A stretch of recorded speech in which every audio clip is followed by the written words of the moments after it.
Hello everyone, and welcome to chapter 127 of The Last Thoughts of a Busy Mind. This one titled Tiny Worlds.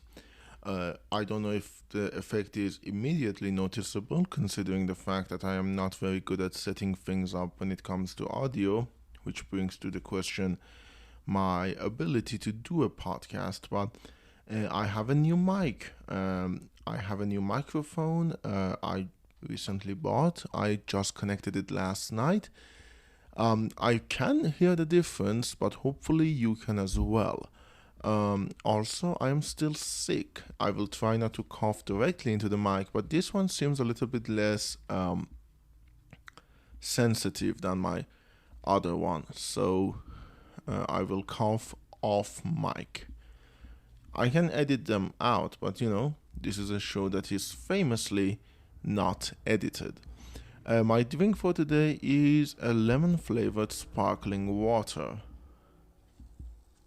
Mm, Tastes amazing. It's a brand I haven't had for a long time at this point, and they are still very good.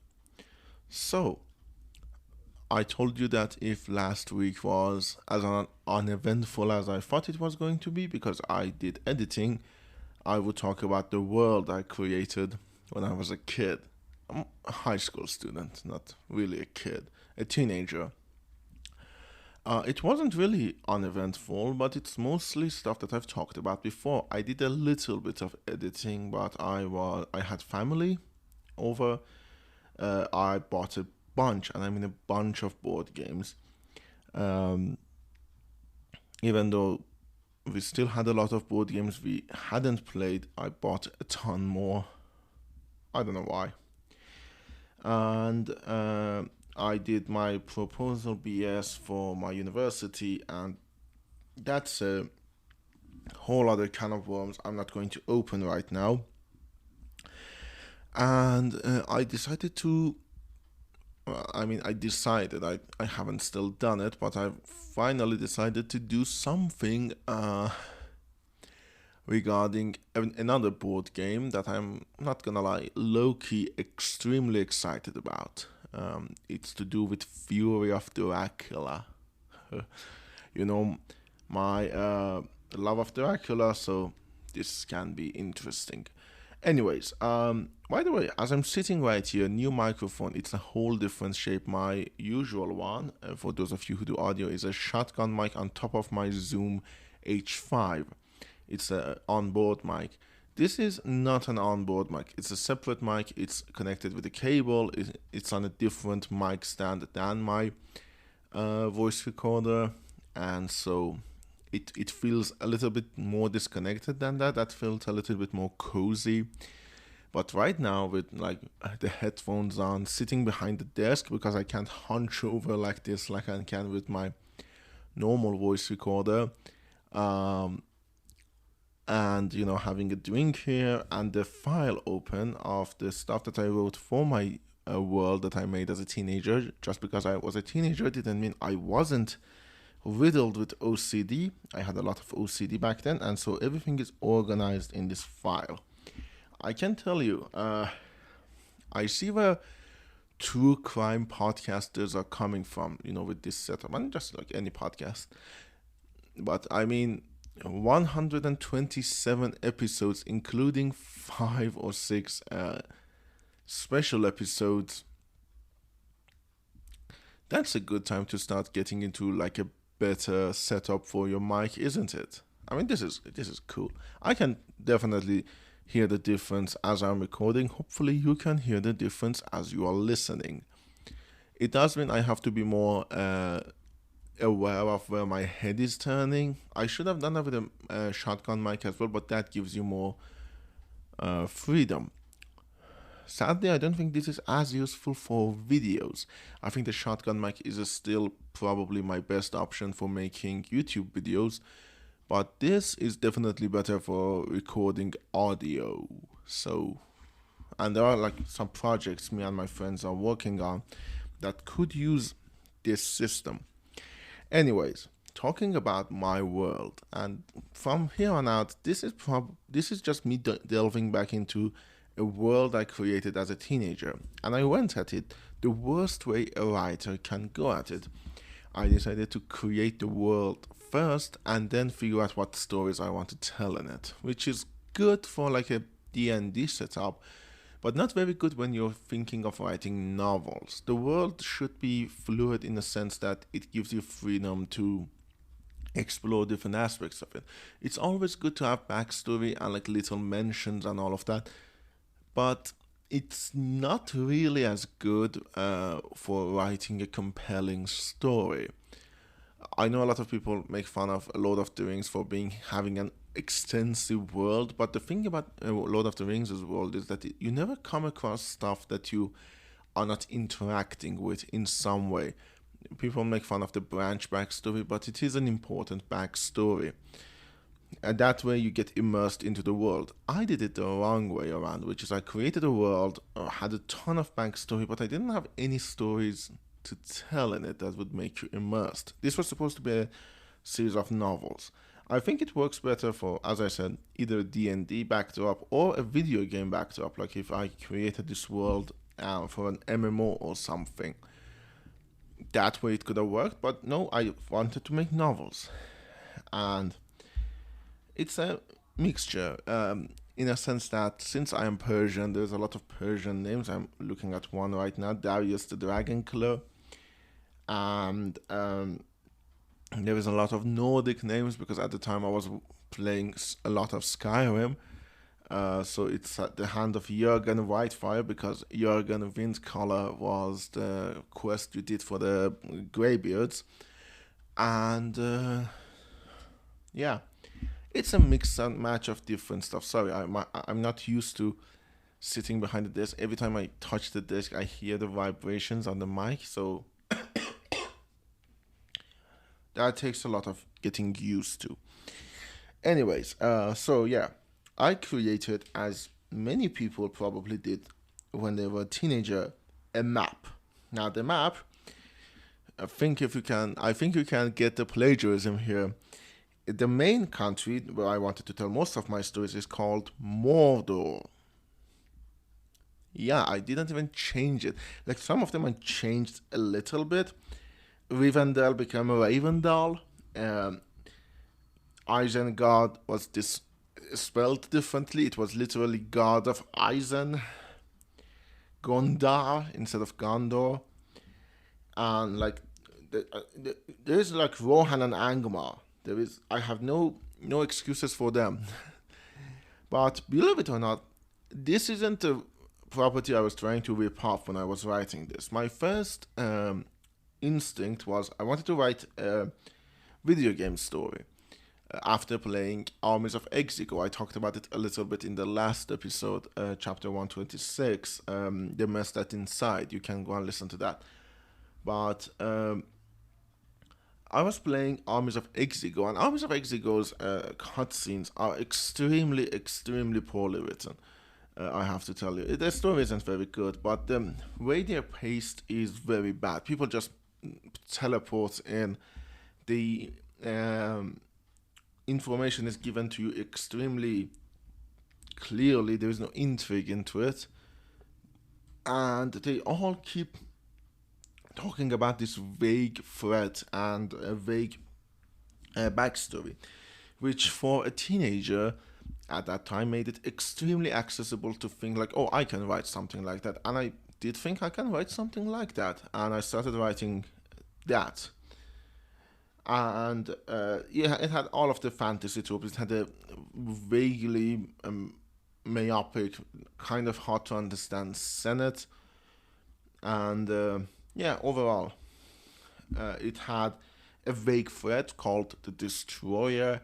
It had a different good guy threat that was a brother of the Destroyer who was called the Witch King. Again, Lord of the Rings was very big on my head that day. It still is. I love Lord of the Rings. So I created a map. That's the first thing I'm looking at. This is the map, and overall, it's one continent because most of the fantasy maps I used to look at back then, and that's not a lot, I have to admit. It was mainly I don't know what to call it. The It's called the Enchanted Land. I don't know the exact translation of it. I had a Persian translation of it. We call it Sazemine Hermes, which a bunch of kids, when they had a dream of something red, they would go and go into this magical land. There is, of course, Lord of the Rings, Middle Earth, and there was Del Torah, and most of them, not Lord of the Rings, but most of them were one continent. And so this is what I made: one basically giant island in the middle of nowhere, and it was cornered by all other areas by an ocean that nobody ever apparently explored. Like I, I remember I realized the mistake I made, and by the time I started writing more stuff about like, oh, this is the way the land should go, I decided, oh yeah, this should probably have other continents. Skyrim was also one continent, so that's the thing. Now there are four lands. One, two, three. There are five lands. I can't count. And this is after the big event that I wrote the game about, where countries were formed. Before that, it was just one monolithic entity. But afterwards, they were countries. The main one, the one where all of my stories was taking place in, was called Mordor. I told you that. To the north of it, we had Land of Thorns and Notoman. Those are two countries in the north. On the eastern side, we had Land of Destroyer, or also known as Destroyer Desert, because all fantasy settings need a desert. Fable 3 used one very famously. I played Fable 3 back then as I was writing this. I remember that very clearly because I liked it, and I didn't understand why a lot of people didn't like it. I know why they don't like it. I understand the problems of the game. I also understand the fact that Peter Molyneux never kept his mouth shut. But still a good game. Like the mechanics are very fun. On the south of the Mordor, we have the Lion Claw, which is like the big other country that has a lot of things. Now, as is tradition with these, I'm gonna just go forward a few pages because, as is tradition with these fantasy stories, generic fantasy stories, I had who had founded each city, basically monarchy list of who was the king, and religion. Of course, you should have religion. There are gods of Digu and demons of Digu. Digu is the name of the continent, by the way. I forgot to tell you that. Because I realized, I can name it Mordor because that's the name of the country, so we should call it Digu. And there were a bunch of gods, mostly taken from Greek and Roman mythology because of Age of Mythology. I'm just telling you like a bunch of stuff I was into when I was a teenager. Most of them, weirdly enough, I am still into. Like Age of Mythology, still a great game. There are the holy list of names which unborn use. Now this is when I was when I was in high school. Until the third year of high school, I was studying mathematics, and that was my major. Sorry about that. That was my major. But after getting my diploma in math for the last year of high school, I went and studied art because I wanted to go into cinema. And so at that time, as I was writing this, I clearly remember was the time I was learning about art history. So these are a bunch of artists, great persons of Digu, like writers, poets, travelers, and musicians, chant writers, bookkeepers of ancient technology, and songwriter. There is a writer, biographer, king of king tree, and scientist, and a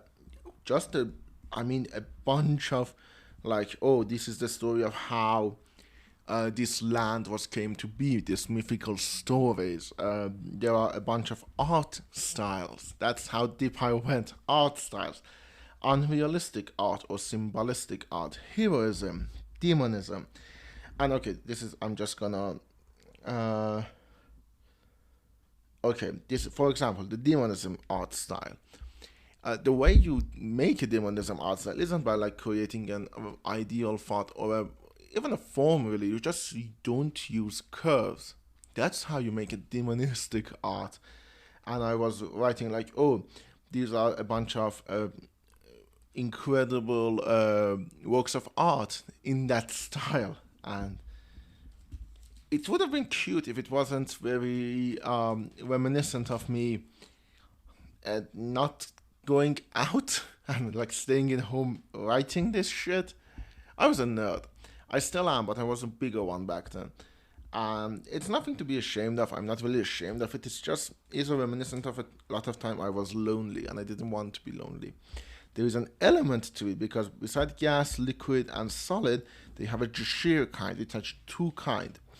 It was either liquid or gas at the same time. Ooh, mysterious.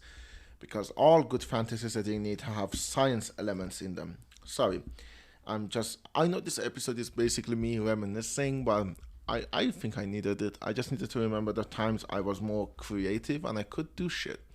Because right now, I haven't done shit. Sorry about the coughs. And of course, there are races. There are fantasy races. Of course, there are.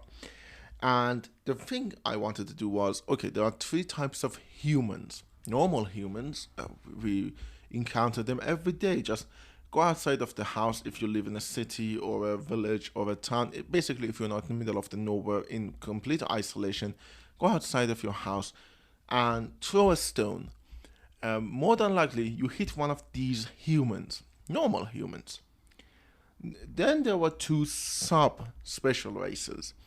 There were the Torms, which, as you remember, in the map, we had the land of Torms. They had their own land because Tolkien used to segregate, and I was a big fan of Tolkien. That's the biggest probably problem. Though I don't have to say in Mordor is more inclusive, but yeah, Torms are segregated because of their violent tendencies. There are big humans, are very muscly, very tall, basically Vikings, and they have horns, not horn helmets. They have literal horns on their head, and as they grow older, the horns get more spiky and have like more branches off of them. So if you see like a very old horn, like 100-year-old horn, they probably have like a massive tree on top of their head made of bone. But and they weren't really liked. I mean, it goes back to the mythology. The first, okay, I don't have a lot of time. Oh, sorry, I keep hitting the mic cable.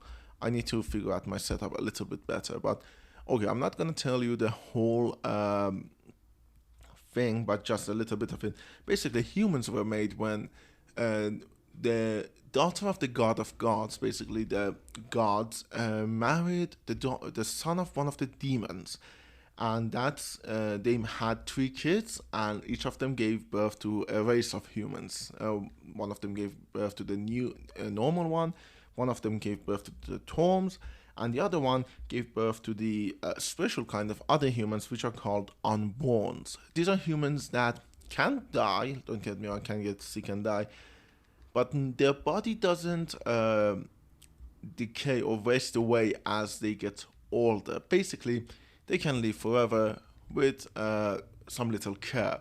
Some of them, one of them in particular, which is Hero the Elder, is alive for around like 5,000 years by the time we get to the story of the first book. Like he's been alive.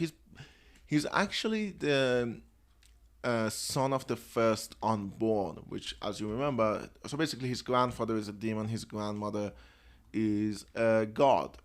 So some of them can live to be very old.